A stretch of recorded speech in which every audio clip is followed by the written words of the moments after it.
I was sent this Reddit, and this is from a support group of PMDD. I didn't really know what that is. We'll come back to that in just a moment.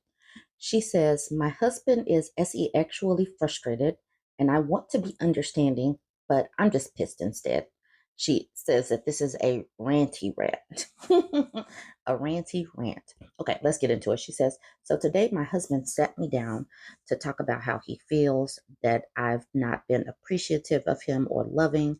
And I know he's SE-actually frustrated because he's been trying to initiate all week. And I basically rejected him every time. He and I have a healthy relationship and we communicate our feelings openly.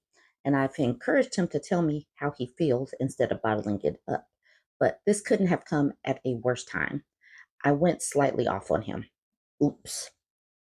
I'm usually very empathetic, I swear, but it's just right now, I don't give a Oh, boo-hoo, he isn't getting any. It seems like such a trivial problem. I'm depressed. I'm bored in a way that can't be solved by any sort of activity. The thought of unaliving myself, I've thought of unaliving myself a few times. I recoil like a millipede every time I'm being touched. I hate people breathing the same air I am. Everything I see on Instagram or TikTok pisses me off. The new Apple visor thing is giving me capitalist dystopia heebie jeebies. I've been trying to convince myself all week not to move off grid to a cabin on the northernmost tip of Norway before the world turns into some iRobot space odyssey AI nightmare. What's really upsetting me is that he knows it's Hell Week. I've mentioned it. I've mentioned being bored, depressed. I've made him get me a large tub of Nutella and consequently ate more than half of it in 24 hours. It just feels so tone deaf. Also, we had sex 5 days ago. It's not like it's been that long. Just calm down and wait until Hell Week is over. It's literally a week long. I realize that I'm preaching to the choir here, but am I in the wrong here? Why can't he just do the effing math and not make this about his eggplant? So I didn't really know what PMDD was. So this is the description of the group. It's aimed at helping others understand and cope with premenstrual diasporic disorder. Be kind, be respectful. We're in this together. So that's what PMDD is. Then I go to the Google PMDD, a severe, sometimes disabling extension of premenstrual syndrome. Premenstrual diasporic disorder is a severe form of PMS that includes physical and behavioral symptoms that usually resolve with the onset of menstruation. So she knows that she has this disorder. The husband knows that he has this disorder, but this is how he is acting. And it sounds like they have communicated that this is an issue. And this Reddit group is a support group for that. So this is kind of weird that the moderator has to say, I'm locking this thread. Folks need to step back and look at the terms they are using. Misandry is in our rules. So some people must be coming for her for having a bad week, which is weird because this is a support group. So this person says a week, not even a week. Some of these comments make it sound like it's been 5 months or 5 years, 5 freaking days. I just can't imagine telling someone they need to compromise when it's been less than a week. Nothing you said indicates a more overall problem. I can't imagine thinking, I've been kind of actually frustrated this week. Better take this problem and make it my sick partner's problem. Friend, you have my empathy. This was indeed tone deaf AF. This person says, can't he just self stimulate? This person says, I'm guessing there's more men here now that are affected by PMDD partners and get triggered, understandably, by these posts. I've been part of this sub for a really long time. This is a throwaway because my partner knows my Reddit account now, and it definitely used to be more of a safe space here for people with PMDD to vent. On one hand, I want partners to also be here to understand and share their experience so we can learn. But on the other hand, I want this to be our little safe bubble. So it's like women just can't have a safe space. That's what I am sensing just from these comments, but I haven't really seen the men infiltrate just yet. Okay, so this person says 5 days is an insane time frame within which to be guilting or pressuring you in any way while you're dealing with any health issue. I would personally be extremely annoyed at repeated advances that didn't acknowledge my past rejection and the reasons why, which haven't changed. She says, thanks, I think so too. Some of these comments make it seem like we have a dead bedroom situation. Like, come on, if we're being specific, it's not even 5 days yet. It was Monday night. Surely that's not that long. I know it's maybe just he's particularly excited this week and we're just on an entirely different wavelengths, but I just don't think it's been long enough for it to matter this much. Having Nookie just so someone else can feel satisfied feels dehumanizing. And this person says the entitlement to it that people have in these responses is horrifying. Okay, so this is a husband. He says, Nookie is as much for connection for guys. If it was just a release, we'd take care of it. The luteal phase is emotionally scary to be treated rudely and traumatic if in the past you've threatened divorce. We want to be close and feel like everything is okay in the relationship. Sometimes Nookie feels like the answer. We get over it. Okay, so then the moderator says, I'm going to jump in here and remind the sub members that we welcome all, that includes partners in their POV. I also remind folks that per Reddit's policies, downvotes are supposed to be used for saying this is a poor quality post. It's not a disagree button. That is what the comments are for. This person says, it's a real shame that boys grow up with the notion that they can't show emotions or experience intimacy unless it's via Nookie. But that's not the fault of women. Trying to obligate someone to have Nookie with you is so destructive in relationships. It's not like you're doing the dishes for someone or giving them a gift or something. It's very personal and vulnerable and affecting to let someone do it with you when you don't want to. It's not a victimless gesture, it's coercive and violating, especially for someone in an emotionally fragile state. Men who needed to reassure them of their security in a relationship need to do some work and learn new ways of getting emotional reassurance.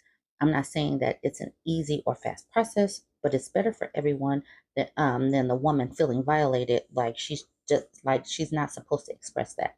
It's such a horribly self-abandoning thing for a woman to do, and it's not going to help a relationship in which there are sexual issues.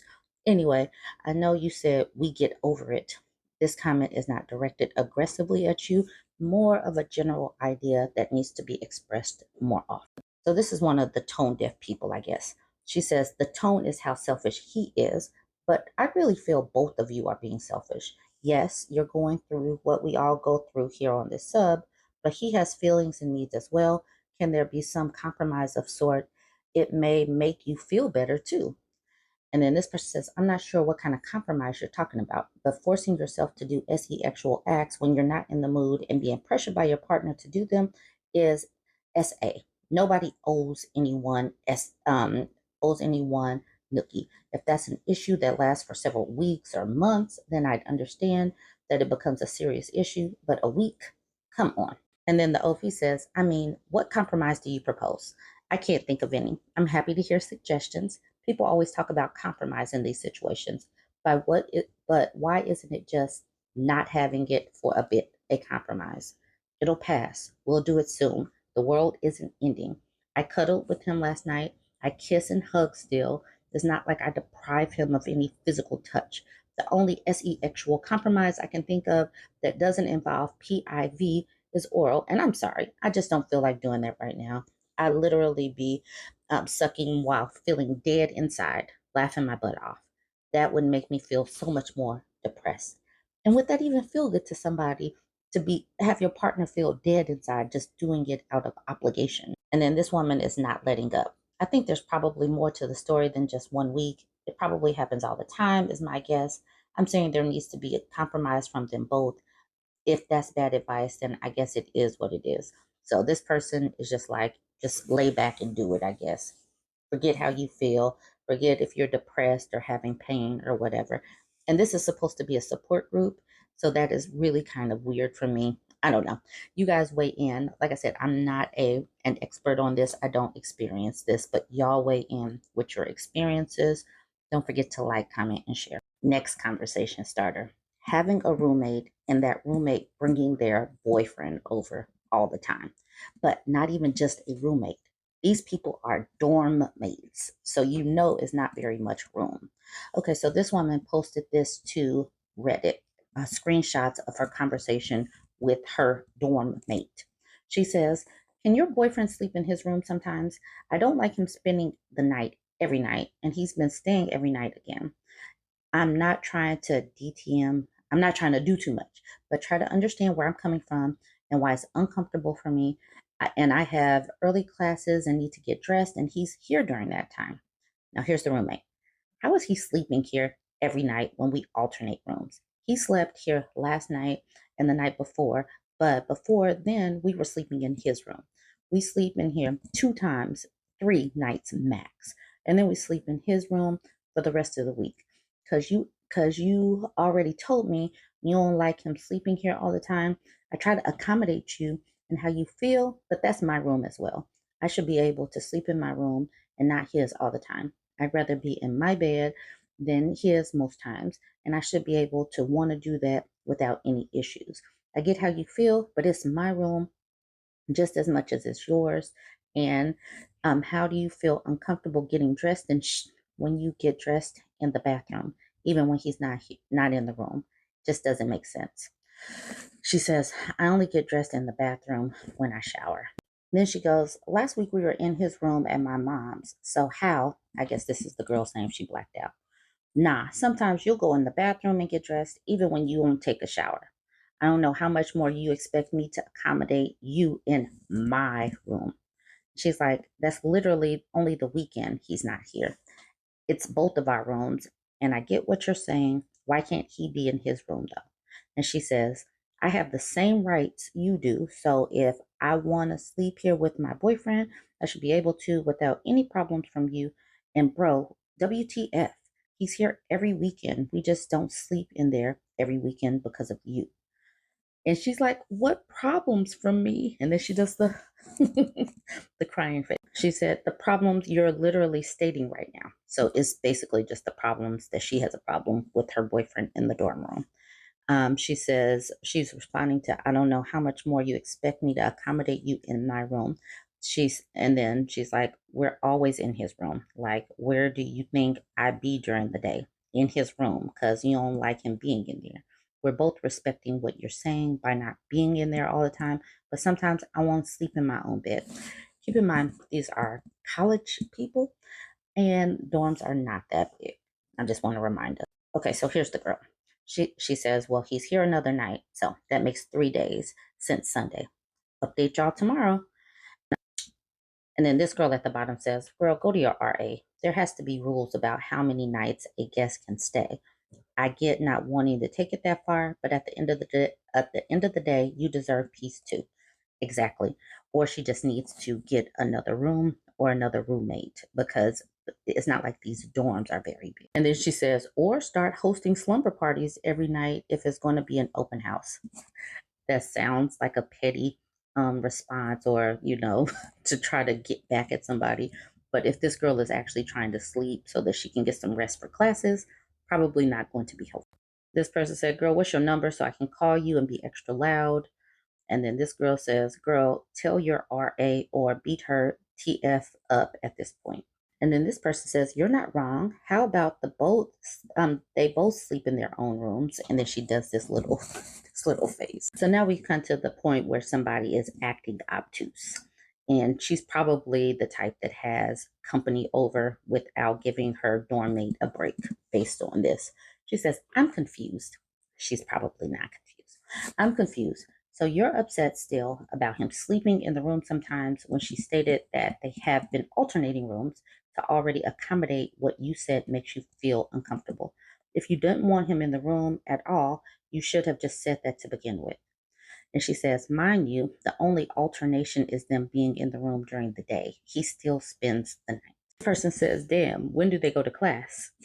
Exactly. Shouldn't they be in class or something? This person says she's not comfortable with the N word being in a place where she lays her head. Simple. And then the person's like, then she should just say that.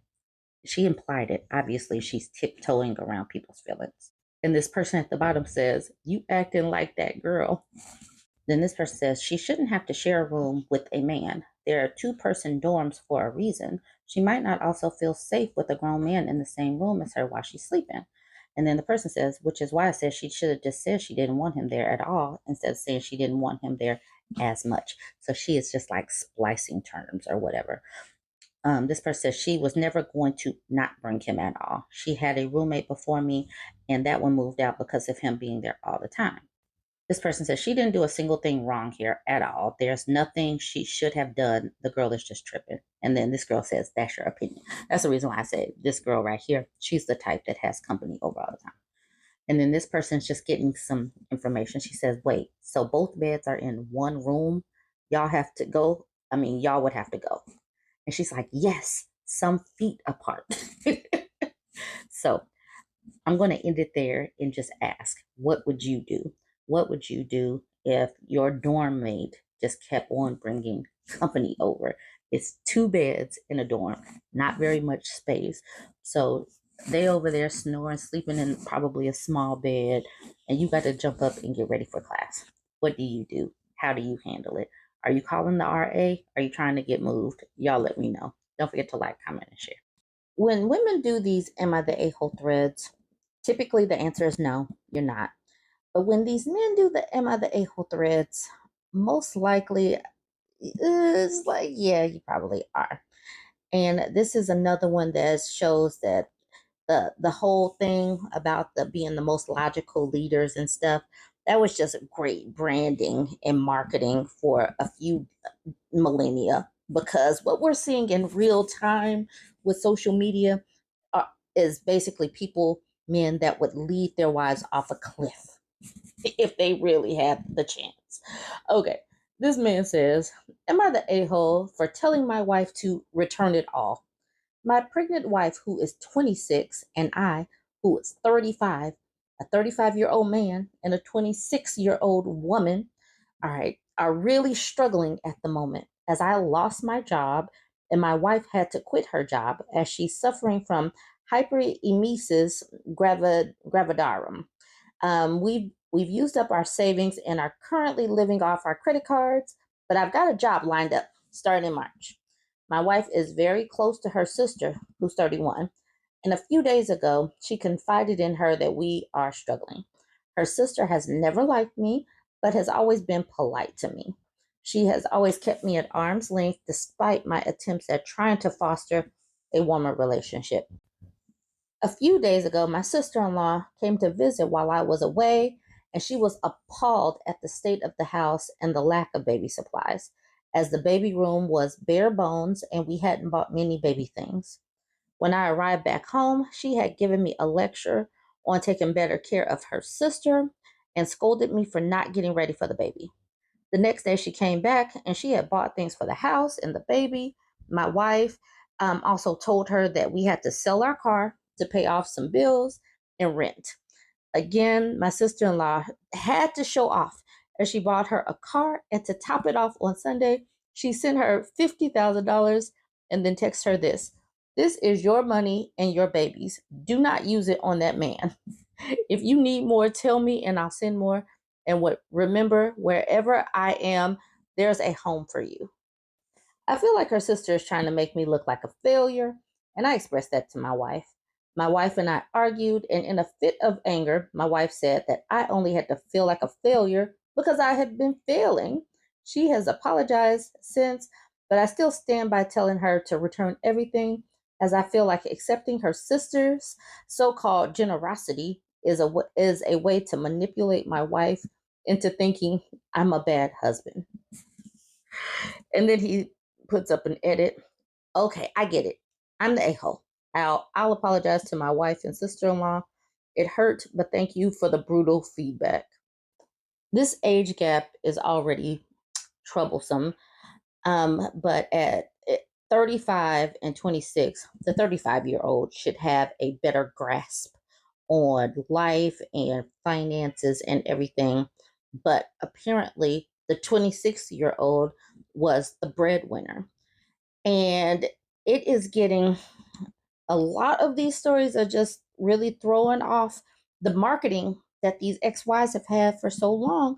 They've had a game plan, like they've had the greatest marketing, that they were leaders, protectors, and providers.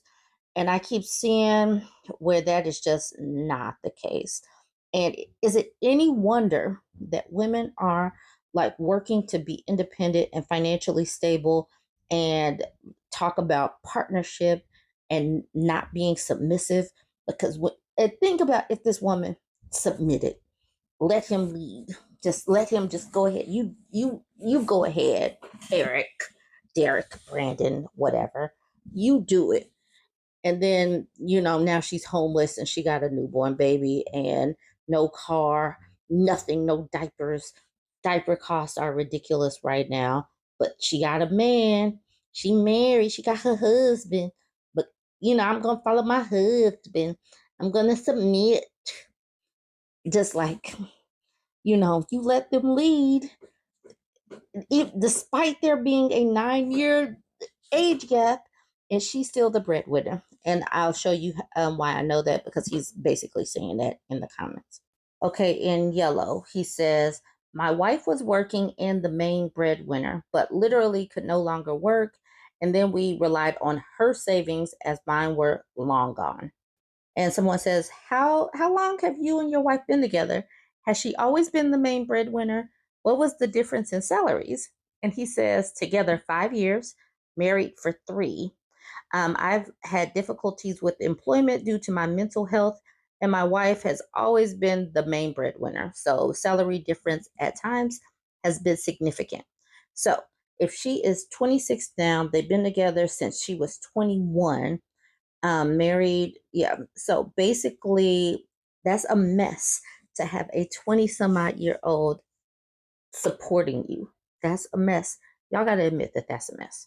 Okay, so this person says, you're the a-hole. What sort of a husband are you if you want your wife to be without a safety net for her child? For her and your child, just because it bruises your ego that you cannot support them well enough. I understand losing your job can be difficult, but you know what is more difficult? Being pregnant and expecting a child without any sort of financial security. Her sister is generous and caring for her. She doesn't care for you, but you know what? You are not giving her many reasons why she should with this behavior. You are literally putting yourself a priority over your pregnant wife and future child. She is not manipulating your wife into thinking you're a bad husband. You are acting like one. And then the OP is like, she is manipulating my wife. I just don't think my wife should listen to someone who has called me disparaging things. Okay, info. Did your wife show you her sister's text? How did you see this text? Seems weird that your wife would show you that text. And then the OP says, my wife was showing me the money her sister had sent, and the text came in while I was looking at her banking app, or looking at the banking app. And this person says, how convenient. I've never had a whole paragraph appear in text preview before. So you click the message when it came up on your wife's phone. Edit to add. Seriously though, why would your wife choose to show you on her banking app how much her sister sent her? Most people would say, oh, so and so sent me X amount of money, if they choose to disclose the amount at all. Something isn't right here. Okay, so then the OP says, yes, I clicked on it to see what she wrote. It wasn't like I ran off with my wife's phone. She was right there with me, and we are no strangers to reading each other's texts.